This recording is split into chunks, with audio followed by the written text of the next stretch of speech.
এই প্রতারক, এই বাটপার, তাহলে সুপারিশ তোমার আব্বানি করবে তখন। হাউজে কাউসারের পানি আপনার কোন বাপে দিবে তখন? কে দিবে বলেন? ছেলেরা, বাপ আল্লাহর দোহাই কথা বলো না। এই ছেলেরা, কথা বলো না, এমনে দাঁড়াও, এমনে বসো তোমরা।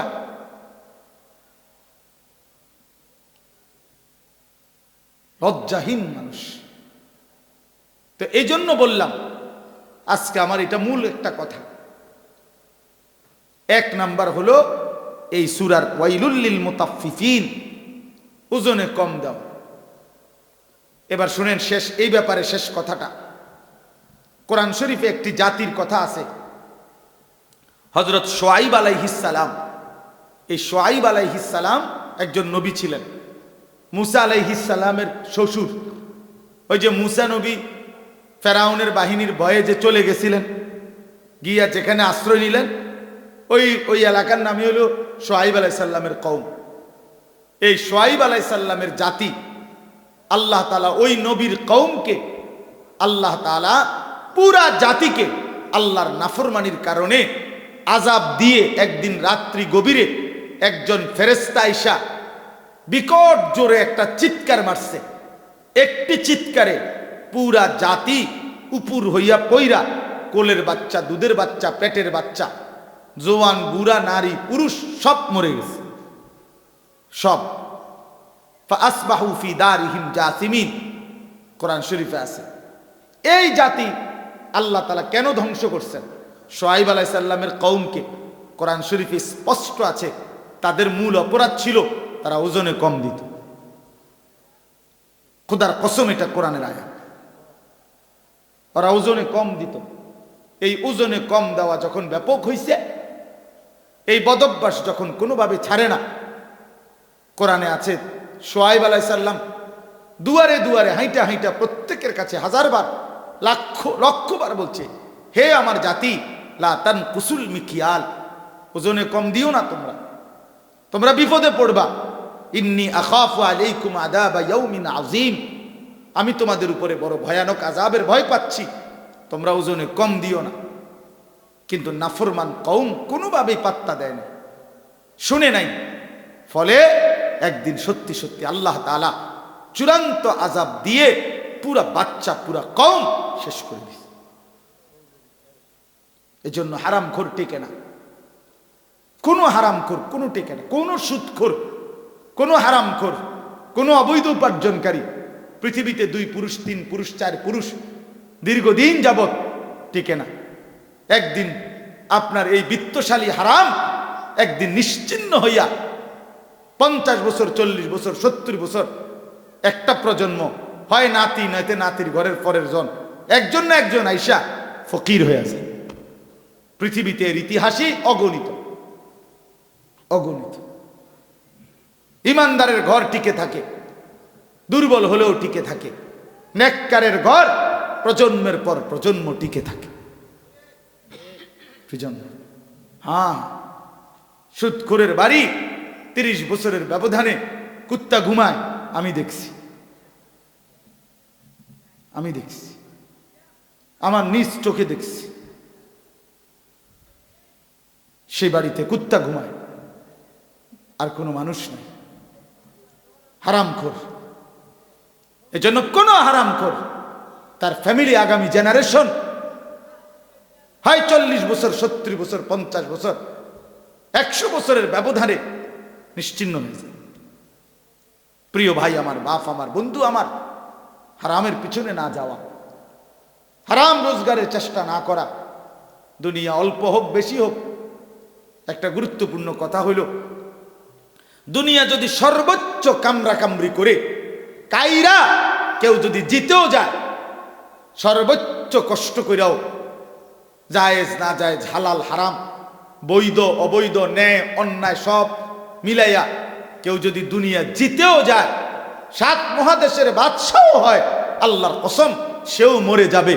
দুনিয়া জিতলেও মরে যাবে, হারলেও মরে যাবে। প্রিয় বন্ধু, এটাই সত্য। জিতলেও মরে যাবে, হারলেও মরে যাবে। তো লাভ হইল কি? এত কষ্ট করে জিতলাম, তো মরে তো গেলাম। 60 বছরে কষ্ট করতে করতে করতে করতে বেচারা 3টা ফুট বিদেশ পাঠাইছে, মাইয়াগুলো বিয়া দিছে, বাইক বিল্ডিং দালান কইরা সব গুছাইয়া মাত্র কদ্দুর বইছে। এইবার কয়টা বছর নিরিবিলি খাইবে, ডাক্তারে কয় ডায়াবেটিস, 2টা রুডি আর ভেজিটেবল। তো লাভ হইল কি? ডাক্তারে কমপক্ষে 10 আইটেমের রোগের হিসাব ধরাই দিছে সব। তাহলে লাভ হলো কি ভাই? তো জিতটা লাভ হইল কি? এই মাথার ঘাম পায়ে ফেলে এত মিথ্যা, এত চুরি, এত বাটপারি, এত 2 নম্বরই, এত ধান্দাবাজি করে যা করলাম, তা তো দুনিয়ায় আমারে ভোগ করতে দিল না, তা আখেরাতে কি দিবে? কবরে কি দিবে? হারামের কোনো বিনিময় কবরে মিলবে? হারামের কোনো বিনিময় আখেরাতে মিলবে? তো দুনিয়ায় তো মিলে না, দুনিয়ায় তো মিলে না। আজকে এই বিষয়টাই বলে, বহুতই গুরুত্বপূর্ণ বিষয়। তাহলে এই এক অর্থ বললাম আপনাদের কাছে, ওয়াইলুল লিল মুতাফফিফিন। আরেকটা অর্থ বলবো, বাকিগুলো আমি তর্জমা বললেই শেষ। এই 3টা আয়াত, এটাই মূল বক্তব্য, বাকি আয়াতের অর্থ বললেই সারে। তাহলে 1 নাম্বার বুঝলেন, আল্লাহ তাআলা এই সূরার মাধ্যমে, এই প্রথম আয়াতের মাধ্যমে বললেন ওজনে কম না দেওয়া। এবার আসেন, এটার আরেকটু ব্যাপক অর্থ হইল, তাফসীরের মধ্যে লিখছে, আমার কাছ থেকে যেই কোনো প্রাপককে, যেই আমার কাছে কিছু পাবে, যারই হক আমার কাছে আছে, তার হক কম দেওয়া, তাকে ঠকানো, এটাই তাতফিফ, ওই ব্যক্তির জন্যই জাহান্নাম। বুঝছেননি আমার কথাটা? এইটা হলো দ্বিতীয় অর্থ, তাফসীর আছে। এই 2টা অর্থই বলবো, একটা বলে ফেললাম। কোন ব্যক্তি তার প্রাপককে তার প্রাপ্য কম দেওয়া, ঠকানো, এটাই তাতফিফ, ওই ব্যক্তি মুতাফফিফ, তার জন্য জাহান্নাম। এখন আমাদের কাছে হক 2টা, 1 আল্লাহর হক, 2 বান্দার হক। ঠিক কিনা? ওই বাবা কথা বলুন, প্লাস্টিক বেটা কথা বলস কেন? ফালতু কথাকার। আমাদের কাছে হক কয়টা বাবা? 2টা, আল্লাহর হক, বান্দার হক। আল্লাহর হক যতগুলো আমার কাছে, তার মধ্যে ঘাটতি করা, কমতি করা, এটাও তাতফিফ, তার জন্য জাহান্নাম। বান্দার হক আমার কাছে যা, তার মধ্যে ঘাটতি করা, কম দেওয়া, ঠকায় দেওয়া, না দেওয়া, এটা তাতফিফ, এর জন্য জাহান্নাম। তাহলে এবার ভাগ করেন, 1 নাম্বার আল্লাহর হক, আল্লাহর হকে কমতি করা, এটা তাতফিফ। তাহলে আল্লাহর হক অনেক, নামাজ, রোজা, হজ, যাকাত, জিকির, তেলাওয়াত। তো আমি শুধু একটা বলি, যেহেতু এক মাহফিলে সব বলতে হবে, এটা কোনো জরুরি না। এক ওয়াজে 1 ঘন্টায় পুরা 23 বছরের ইসলাম পুরাটা বুঝাইয়া দেওয়া দায়িত্ব। তাইলে একটা বলি, আল্লাহর হক নামাজ। এই নামাজ যারা পড়েন তাদের সাথে বলতেছি আগে, যারা নিয়মিত বা যারা মনে করে নামাজি মানুষ, আপনাদেরকে আগে বলতেছি। বেনামাজির কথা একটু পরে, আগে নামাজিরা শুনেন। এই নামাজ যারা পড়েন নিয়মিত, আপনাদের জন্য কথা হলো, আল্লাহ এখানে বলছে এই আল্লাহর হক, এই নামাজের মধ্যে যারা আদায়ের মধ্যে ত্রুটি করে যে কোনো রকমের, তারা তাতফিফ, তাদের জন্য জাহান্নাম। হ্যাঁ, আমার কাছে গাড়িতেও কিতাব আছে, তাফসীরে মাআরিফুল কোরআনে স্পষ্ট লেখা আছে। আমাদের কামরুলের রোমেও এই তাফসীর আছে। ওই যে আমার ছাত্র যে মাওলানা, আপনাদের ইমাম, ওখানে লেখা আছে স্পষ্ট। হযরত উমর রাদিয়াল্লাহু তাআলা আনহু চেনেন তো? তিনি একদিন দেখলেন মসজিদে নববীতে এক ব্যক্তি নামাজ পড়তেছে। তো দেখলেন ওই লোক 2টা কাজ করছে। এক, রুকু সেজদা ঠিক মতো দেয় নাই। দুই, পুরাটা নামাজ তাড়াহুড়া করে আদায় করছে। আল্লাহর কসম, উমর রাদিয়াল্লাহু তাআলা আনহু তাকে ডাক দিয়ে বললেন, লাকাদ তাফফাফতা, তুমি তোমার নামাজে তাতফিফ করেছ, অতএব তোমার জন্য জাহান্নাম। ওই যে তাতফিফ, রুকু সেজদা ঠিক মতো দেয় না। অসংখ্য মানুষ আছে, আপনার এইভাবে রুকু দিয়ে মাথাটা একটু উড়াইয়ে আবার যায়, এরপরে সেজদা দিয়া মাথাটা একটু উড়াইয়া আরেকটা দিয়া। এমন মানুষ আছে না? একদম টাঙ্গাইয়া ফেডুন দরকার, টাঙ্গাইয়া, তাইলে ঠিক হয়ে গেল। যে বান্দরামি সব জায়গায়, হ্যাঁ, জিজ্ঞাসা করে দেখবেন, এনে আইলে আপনার ওনার শরীরে আর বল নাই, সাদওয়ানে ওনারে তিনজনে থামাইতারে না। ডাকাইতে এভাবে কুদ্দা উড়ে, লাফাইয়া উড়ে, হেইতে বেড়ারে যদি আল্লাহ দোয়াই কাকু আপনি কুদ্দু থামেন, আরে রাখ বেড়া ঠাক উড়ে এলাম বেড়ায়, হ্যাঁ তো উড়ে এলে বিশেষ। নামাজ কমায় কেন? নামাজ এভাবে পড়বেন কেন? এটা কি ঠোকর মারলেন? তামাশা করেন আল্লাহর সাথে, হ্যাঁ, আল্লাহর সাথে এসে তামাশা করেন। মালিককে সাধারণ মনে করছেন নাকি? যে সব দেয় তার এটা কি দিলেন? কি নামাজ দিলেন? এটা আমি নিজে কিতাবে পড়ছি, আল ওয়াবিলুস সাইয়্যিব কিতাবে আছে। আমার শায়েখ আল্লামা মুফতি মুশতাকুর নবী কাসিমি হুজুরের সবচেয়ে প্রিয় কিতাব আল ওয়াবিলুস সাইয়্যিব। এই কিতাবের মধ্যে আছে, ইমাম ইবনুল কাইয়িম রাহমাতুল্লাহ আলাইহি বলছে, হে আল্লাহর বান্দা, দুনিয়ার কোনো বন্ধু যদি কোনো বন্ধুকে একটি মরা মুরগি হাদিয়া দেয় সুন্দর ট্রেতে করে, বন্ধু কি তাতে খুশি হবে? তিনি বলেন, তাহলে হে আল্লাহর বান্দা, সুন্দর করে রুকু দিলা না, সেজদা দিলা না, তাসবিহগুলো ঠিকমতো আদায় করলা না, দোয়াগুলো ঠিকমতো আদায় করলা না, এরকম একটা মরা মুর্দা নামাজ তোমার মহান আল্লাহ পাককে কেমনে দিলা? কেমনে দিলা?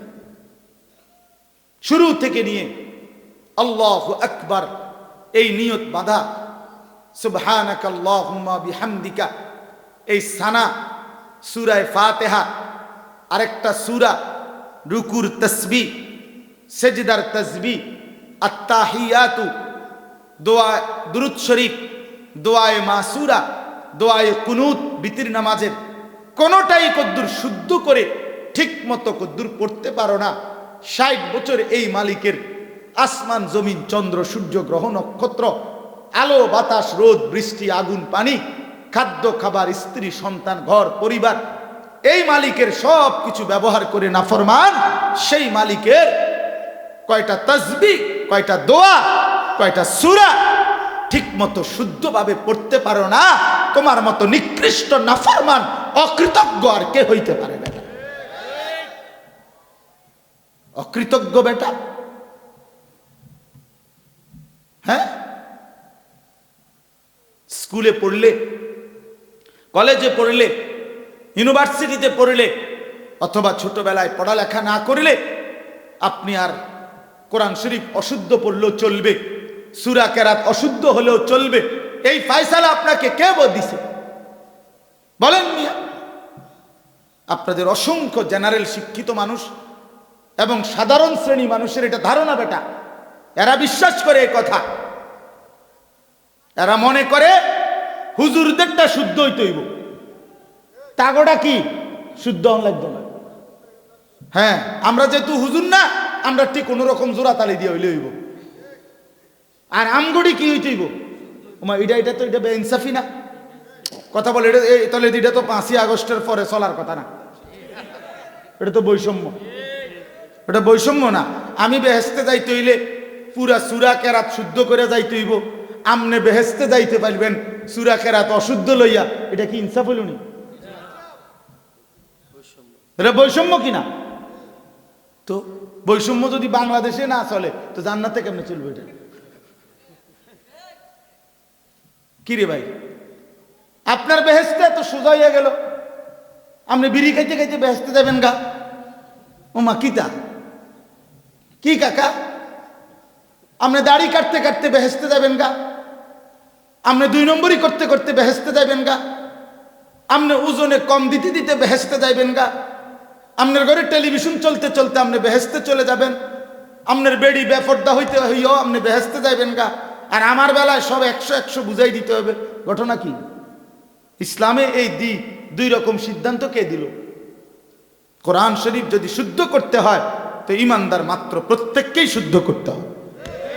আপনি কই পড়ছিলেন আমার দেখার বিষয়।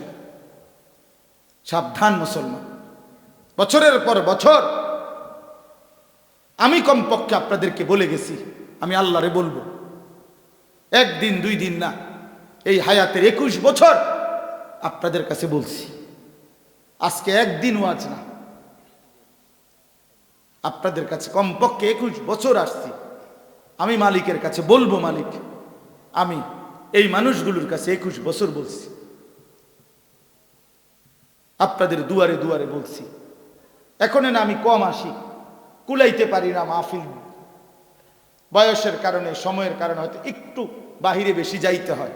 তা আমি কি এই মহল্লা ঘুরে ঘুরে যাই নাই প্রত্যেক ঘরে, বাড়িতে বাড়িতে, পাড়ায় পাড়ায়? এই চিল্লাই এত আজীবন বলে গেলাম, কেন পাত্তা দেন না? একজন আলেমের সাথে সম্পর্ক করতে পারলেন না? একজন ইমাম আছে, আপনার মাদ্রাসা আছে, হুজুর আছে, নুরানির শিক্ষক আছে, হেফজখানার উস্তাদ আছে, এতটা মাসুম বাচ্চা যদি আল্লাহর কোরআন, কলিজা ছেঁড়া কণ্ঠে বাচ্চা ছেলেটা আল্লাহর কোরআন পড়ছে, হায় বদনসিব তোমরা যারা আল্লাহর কোরআন পড়তে পারো না, তোমাদের তো লজ্জা হওয়া উচিত যে চোখের সামনে এতটা মাসুম বাচ্চা, এক অসহায় সন্তান, সে যদি আল্লাহর কোরআনের হাফেজ হইতে পারে, আপনি দুর্ভাগা আল্লাহর কোরআনের 10টা সূরাও শুদ্ধ করতে পারেন না, কিত্তেন বাদ খান মিয়া, শরম লাগে না মিয়া? লজ্জা থাকা উচিত মিয়া, লজ্জা থাকা উচিত। 10টা সূরা ঠিক করতে পারলেন না, জিন্দিগি বাদ কতটি খাইলেন, ঘুম যাইলেন? বলেন কয়দিন চেষ্টা করছেন? একজন বলেন না হুজুর আমি 6 মাস চেষ্টা করছি, আমি পারি না। 1 বছর চেষ্টা করছি, আমি পারি না। বলেন বলেন তো, আপনি তো চেষ্টাই করেন, আমি এটার কিছু মনেই করে না, এটারে কোনো বিষয়ই মনে করে না।